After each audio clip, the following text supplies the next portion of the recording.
હાલો મિત્ર, જય માતાજી. હું દિયાબેન પરમાર અમરેલીથી. મારી ચેનલનું નામ દિયાબેન ડીનું રસોડું. તો આજે આપણે બિલ્લાનું શરબત બનાવશું. તો આપણે આ બિલ્લું લીધું છે, પાકેલું, એકદમ સરસ પાકેલું ધોઈને લઈ લીધું છે. અને આ આપણે સાકર લીધી છે, આ રીતની સાકર આવે એ લીધી છે. તો આને આપણે પછી મિક્સરમાં કાઢી નાખશું. અને આપણે થોડો ખંચળ લીધો છે અને જીરું લીધું છે આપણે થોડું, અને પાણી લીધું છે.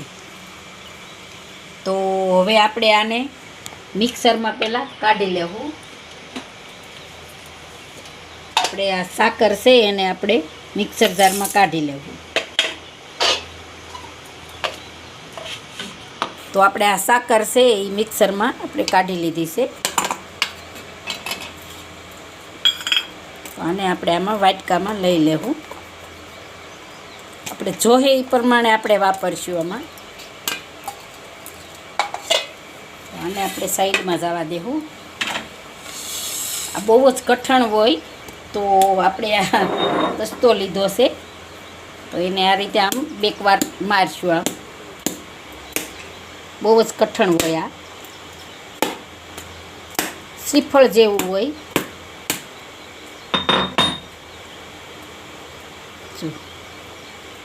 હવે આપણે સાકાના મદદથી આપણે કાઢી લેવું. એકદમ પાકેલું છે.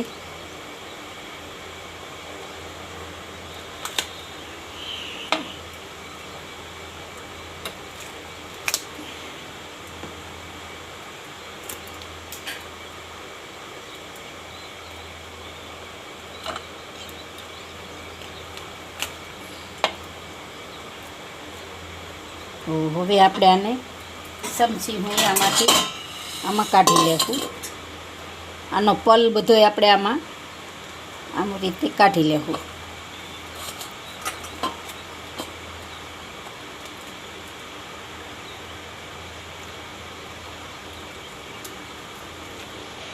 તો આ રીતે આપણે બધો પલ કાઢી લેવું આમાંથી.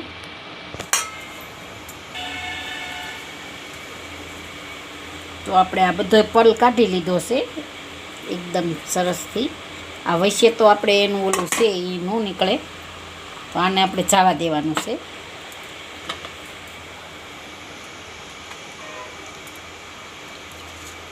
અને સાલ થોડી કઠણ હોય તો આને આપણે મિક્સરમાં નથી કાઢવાનું. જો મિક્સરમાં આના બી હોય તો આ બી કડવા હોય એટલે મિક્સરમાં નહીં કાઢવાનું. હવે આપણે આમાં 1 ગ્લાસ પાણી નાખીશું. એકદમ સરસ પાકી ગયેલું છે.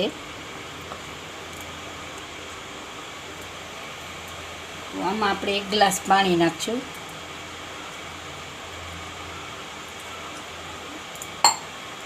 અને આને આપણે હાથે આ રીતે આમ કરી નાખવાનું.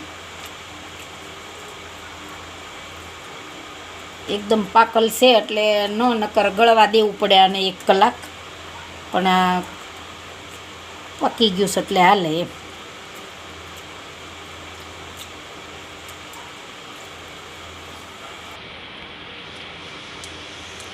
તો એકદમ સરસ આપણે આ રીતનું બધું કાઢી લીધું છે.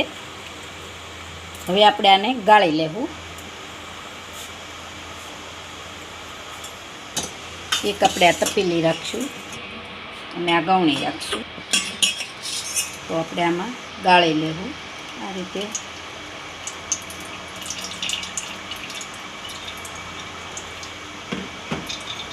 ચમચી લઈને આ રીતે આપણે ગાળી લેવું. તો એટલે આના રૂચા હોય એ બધા આમાં રહી જાય એમ ગવણીમાં.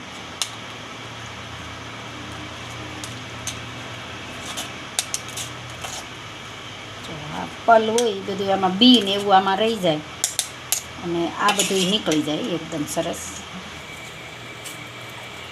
આ રીતે આપણે બધું પલ આમાંથી કાઢી લઈએ બી ને એવું. તો આ બહુ ગુણકારી કહેવાય. જો પિત્તવાયુ થયું હોય કે ઝાડા ઉલટી થઈ હોય તો આ પાય એટલે આનાથી સારું રહે એમ. આ બહુ જ ગુણકારી કહેવાય. આ તો ક્યાંક ભાગ્યે જ બીલું મળે, નકર ઝટ દઈને બીલું મળે જ નહીં. તો આપણે આ એકવાર ગાળી લીધું છે, તો હજી આમાં થોડુંક પાણી નાખીને હજી આપણે એકવાર ગાળી લેવું. અને બધું થોડુંક પાણી નાખીને આપણે હજી આને ગાળી લેવું.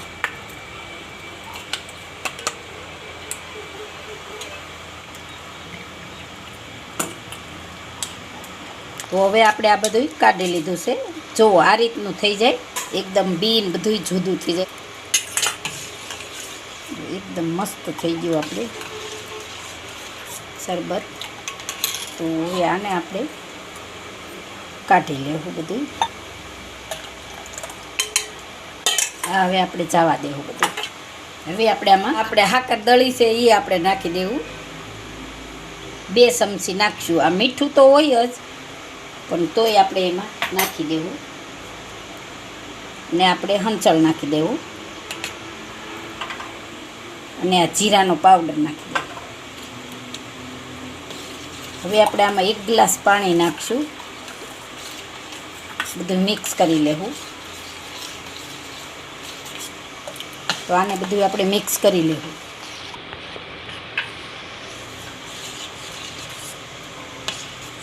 તો આપણે આ બધું મિક્સ થઈ ગયું છે, તો 1 ગ્લાસ પાણી આપણે આમાં નાખી દેવું.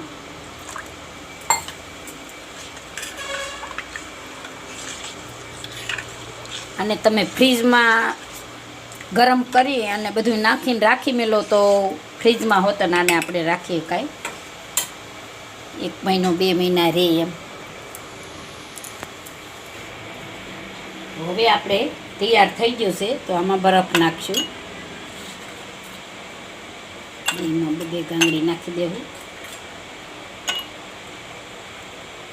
થોડોક ફુદીનો નાખશું આપણે નાખશું.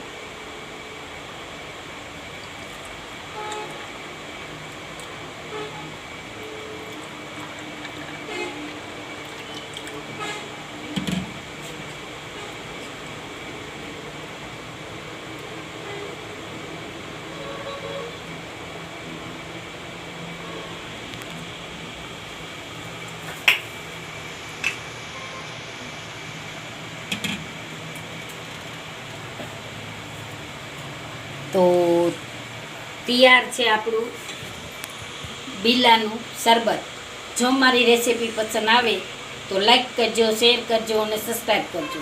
બેલ આઇકન જરૂર દબાવજો. કોમેન્ટ કરીને કહેજો કે તમને કેવું લાગ્યું બિલાનું શરબત.